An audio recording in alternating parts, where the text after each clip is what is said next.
नमस्कार श्रोताओं, हमारे चैनल अंतर्दर्शन में आप सभी का स्वागत है। आज मैं दादाजी के चौपाल से कृपन भाग 5 सुनाने जा रही हूँ। मीठालाल जी बाजार से लौटकर घर में आए। अपनी पत्नी सावित्री देवी को देखकर मन ही मन मंद मंद मुस्कुराने लगे। ऐसे में सावित्री देवी कहने लगी, क्या बात है, आज तो बड़ा ही खुश नजर आ रहे हैं। कई छिपकली मिल गई है क्या?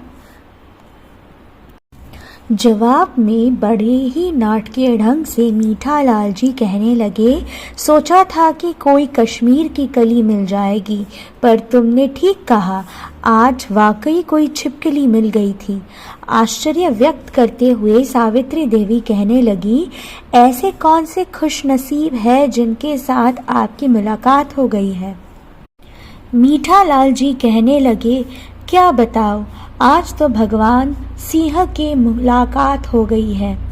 मैं मार्केट में खड़े सब्जी ले रहा था तो कब मेरे पीछे आकर खड़े हो गए पता ही नहीं चला। दोनों पति पत्नी खड़े होकर किसी से बतिया रहे थे। जब मैं पीछे मुड़ा तो टकरा गया। इतने में भगवान सिंह की पत्नी नंदिनी मुझे पहचान लिया और कहने लगी, अरे मीठालाल जी है ना? मैं बिना कुछ कहे वहां से खिसकने वाला ही था। ऐसे में चुपचाप रहते हुए चलते बना तो भगवान सिंह कहने लगे, अरे मीठालाल जी, क्या बात है, आपने हमें पहचाना नहीं क्या? जवाब में मीठालाल जी कहने लगे, आपको कहीं गलत फहमी हो गई होगी। मेरा नाम मीठालाल नहीं है, मेरा नाम तो मिर्ची लाल है। आपने शायद किसी मीठालाल जी को ढूंढ रहे होंगे जो मैं नहीं हूँ। भगवान सिंह आश्चर्य व्यक्त करते हुए कहने लगे, क्यों मजाक कर रहे हैं मीठालाल जी? भगवान सिंह गंभीर भावनाएं प्रकट करते हुए कहने लगे, आप मुझे पहचाना नहीं क्या? जवाब में मीठालाल जी गंभीर मुद्रा में कहने लगे, भाई साहब, मुझे क्षमा कीजिएगा, मैं आपको पहचाना नहीं। मैं आजकल थोड़ा आँखों से कम देखता हूँ और मैं चश्मा भी साथ नहीं ला पाया, पर आप क्या कहना चाहते हैं? ऐसे में भगवान सिंह कहने लगे, आपकी तबीयत कुछ ठीक नहीं है ना?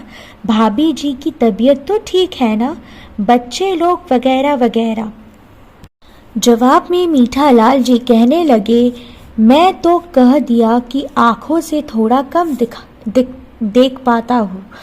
रहा मेरी पत्नी की बात, यह तो कभी खराब रहा ही नहीं। हमेशा घर पर ही रहती है। बाहर की हवा पानी से बचा कर रखता हूँ ताकि कहीं रंग काला न पड़ जाए, नहीं तो बार बार पार्लर को जाना होगा, और पार्लर वाले तो किसी के होते नहीं, बस कहीं पीओपी चढ़वा दिया तो पहचानता ही मुश्किल हो जाएगा, क्योंकि मेरी आँखों के पावर थोड़ा कमज़ोर हो गया है। सावित्री देवी आश्चर्य व्यक्त करते हुए कहने लगी, आप किसकी बात कर रहे हो? मुझे तो कुछ भी समझ में नहीं आ रहा है। यह भगवान सिंह भी भला कौन है? जवाब में मीठालाल जी कहने लगे, अरे तुम भगवान सिंह को नहीं पहचानने? वह जो नंदिनी के है, जो पहले कोई स्कूल में टीचर थे, अब किसी बड़े यूनिवर्सिटी में पढ़ाती है। उसके पति भगवान जी बच्चों को खेल कूद सिखाते हैं। शहर के नामचीन क्लब में ट्रेनर है। उसके बेटे न्यूजीलैंड में पढ़ाई कर रहा था और उसकी बेटी अमेरिका में रहती है। 5 फुट का है, जिसकी बीवी 7 से 8 फीट की लंबी है। नहीं पहचान पाई क्या? काफी देर तक बड़ा ही चिंता में डूबे रहने के पश्चात सावित्री देवी कहने लगी, हाँ, अब याद आया, वह जो मेरे बहन की बेटी की शादी में आया था, अपने दोस्त नेवले से हाथ मिलाकर फोटो खिंचवा रहा था, वही तो नहीं? सावित्री देवी की बातें सुनकर मीठालाल जी को हंसी आ गई और कहने लगे, अरे नेवले सिंह नहीं है, नवल सिंह है वो। जवाब में सावित्री देवी कहने लगी, उससे क्या फर्क पड़ता है तो वही ना। मुझे क्या मालूम है कि नवल सिंह है, लोग तो उसे नेवले सिंह कहते हैं, तो मैं भी नेवले सिंह कहती हूँ। वह जो अपने आप को देश की सबसे बड़ा आदमी कहता है।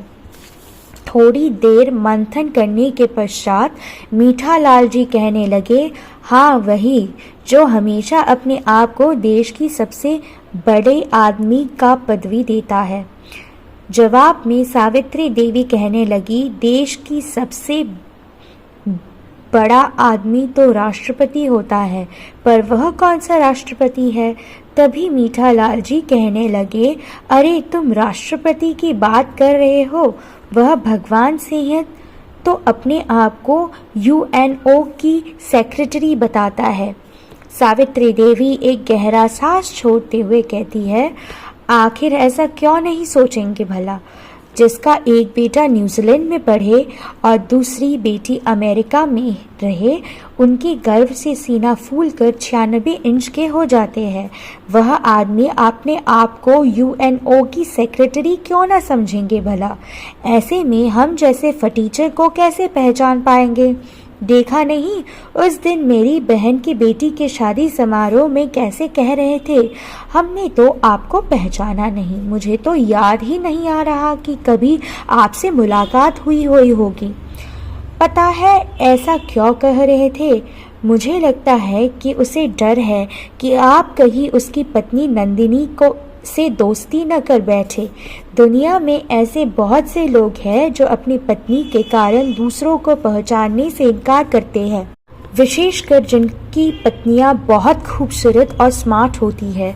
ऐसे तो उन्हें अपने पत्नी पर बहुत गर्व है। नहीं, ऐसा नहीं कहना चाहिए, उन्हें अपने भाग्य पर बहुत गर्व है कहना सही होगा, क्योंकि ऐसे लोग अपनी पत्नी को अपने सपनों की रानी के रूप में देखते हैं, जिनको ड्रीम क्वीन कहते हैं।